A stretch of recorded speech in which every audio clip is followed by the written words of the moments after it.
الدجاج طبخها في الخبز.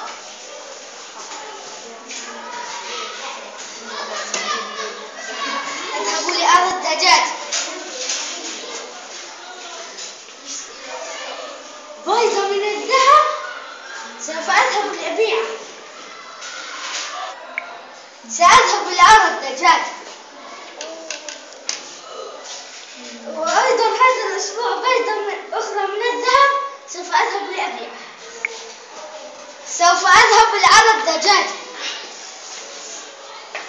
بيضة ثالثة من الذهب، هذا رائع، إنها دجاجة سحرية، سوف أذهب لأبيعها. سأذهب لأرى الدجاج. بيضة رابعة من الذهب لابد فيها، داخل بطنها سبيكة كبيرة من الذهب، سوف أذهب لأبيعها.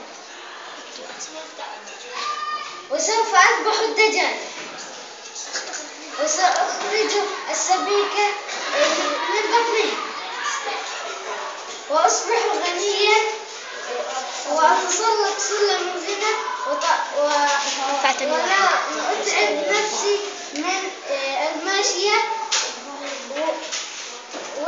والعمل في الحقل. سأذهب إلى المطبخ لأحضر سكينا وأذبح الدجاج وأستخرج منها الذهب.